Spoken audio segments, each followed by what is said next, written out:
Welcome to Star Citizen and the ship guide to the Esperia Glaive.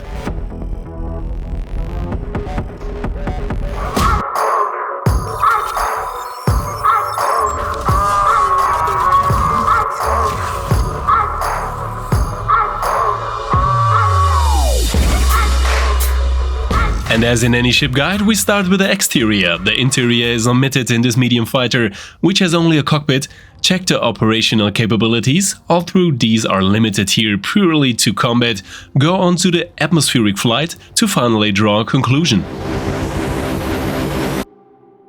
The Esperia Glaive is classified as a medium fighter in the size small and has moderate dimensions, which however, due to the protruding lateral wing components, offer a larger hit area. The components are small in size. Notable is a single power generator, 2 shields and, as expected, no cargo capacity. The Glaive is not available for purchase in-game and also only for limited sales on the Pledge Store, with a hefty $350 called for here in the standalone version. The ship has no amenities or extras beyond pure combat capabilities. And as is often the case with Vandal ships or their Esperia replicas, the ship's armament is so far not interchangeable and consists of plasma energy cannons. The recommended combat speed is a manageable 180 meters per second. The maximum speed is also in the lower range at 1225 meters per second. With 4172 DPS as well as an enormously high alpha damage of 3056, the Glaive achieves identical values to the Vandal Scythe and can take it in a damage potential even approximately with a fixed equipped Arizai constellation. The flight ranges are in the middle range. Like its sister ship, the Vandal Scythe, the Glaive is also in the lower range when it comes to agility and maneuverability. The main feature here is the, for the medium fighter category, outstanding armament, with 2 size 5 fixed plasma cannons and the 2 size 1 fixed laser cannons, all of which are non-interchangeable. The damage potential is absolutely outstanding. In addition, there is a strong missile armament, which is a further plus with 8 times size 2 missiles. The Glaive achieves damage values that exceed some ships of the heavy fighter category and even fall into the range of strong gunships. And with a missile potential of almost 30,000 damage points, the 8 times size 2 missiles are also not to be underestimated, and especially in comparison to the Vandal Scythe, a clear plus. I'm focused. I've been watching for the omens. I've been listening to everything you said. It's been running through my head, locked and loaded. But let's come to the parade discipline of this medium alien fighter. Yeah, I've only just begun. I won't stop until it's done, till you're broken. The combat capabilities of the Esperia Glaive. So welcome to the fire. I'm the one with the liar. Here we tested in PvE from the smallest targets up to hammerheads and capital ships, all available enemy types and available constellations, as well as the special abilities and the missile potential.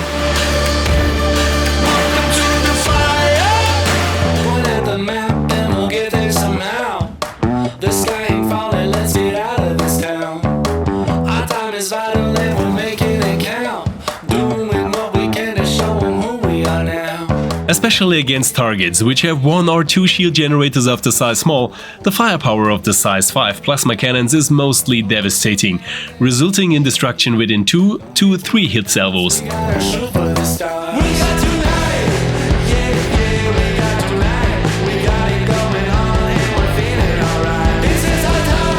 However, in direct dogfights, smaller interceptors and light fighters are clearly superior to the Glaive in terms of agility, which often makes it difficult to take these opponents under effective fire.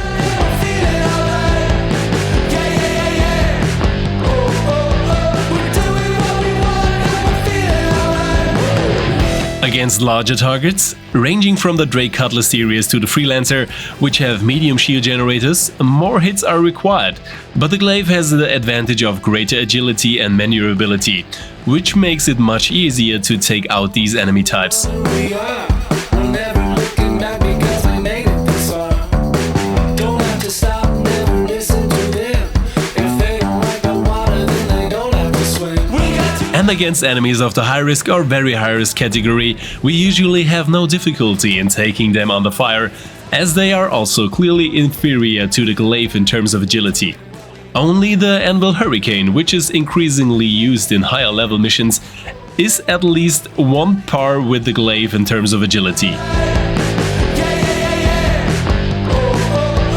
Therefore, the Esperia Glaive is mainly suitable against opponents from the level of medium risk targets.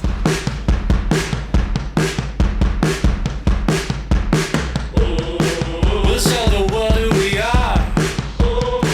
'Cause yeah, we made it this far. Show the world who we are. 'Cause yeah, we made it this far. We got to life. However, the disadvantages are that the two-size small shield generators, as well as the limited hull hit points, do not represent significant defensive capacities. Also, the large hit area due to the sweeping wings, as well as the lower agility and maneuverability, are disadvantages.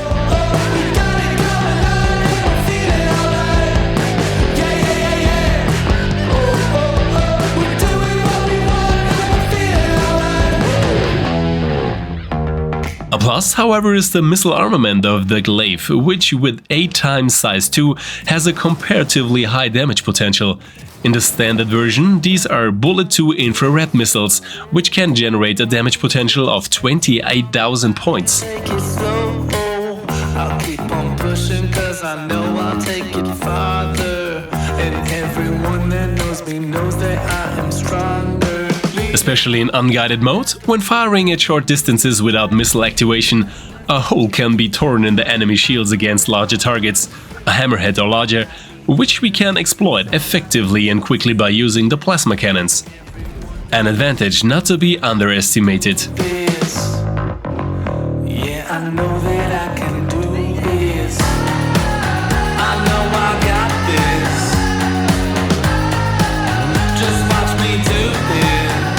In summary, the Esperia Glaive, like the Vandal Scythe, for which you can also find a ship guide in the channel, offers an enormously powerful armament with limited defensive capacities and a rather below average maneuverability. Therefore, the term glass cannon applies quite appropriately here.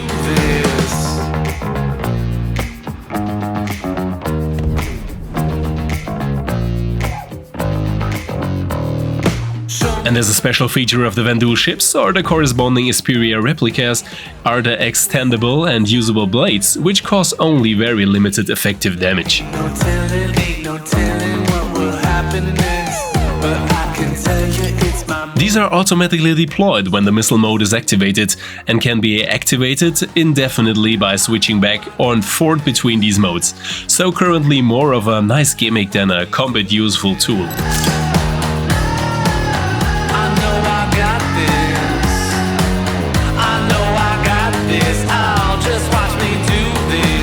So we come to the next section of this guide, the atmospheric flight characteristics of the Esperia Glaive. Just watch me do this. I know I got.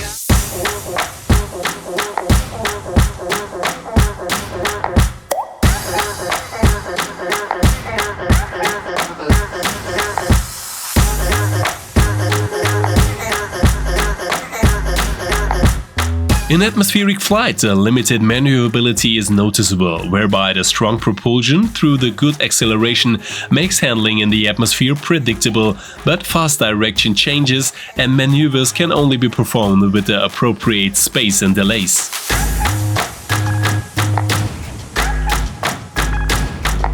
Here are other medium fighters, much more agile and especially in lateral movements more flexible to use. However, the Esperia Glaive is still far from not leaving a pleasant flight feeling in the atmosphere.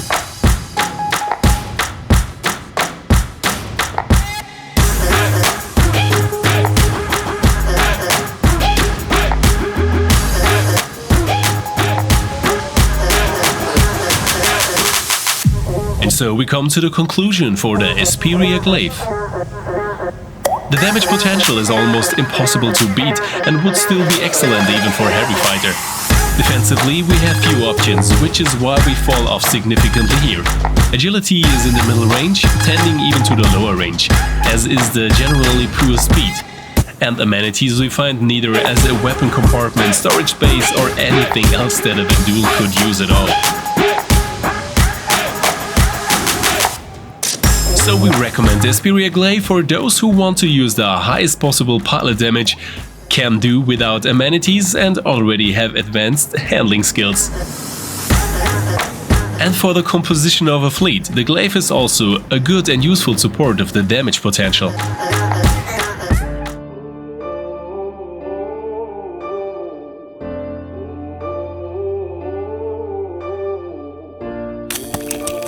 Finally, let's take a look at the upcoming visual overhaul for the Esperia Glaive, which will be released in conjunction with the single-player expansion Squadron 42. I've been watching for the omens.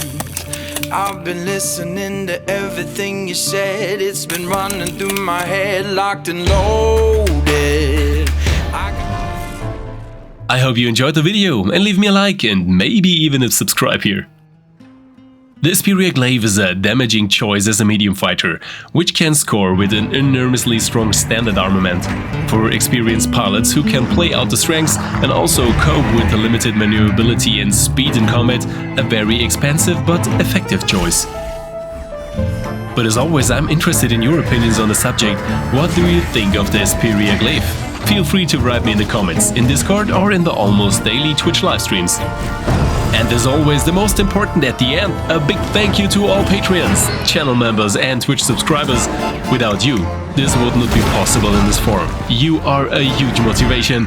Thank you for your support, guys. You rock! And of course, there will be extensive giveaways again this month. How you can participate and what to expect, you can see in the following announcement trailer. I say goodbye until next time. See you soon, and as always, see you in the verse.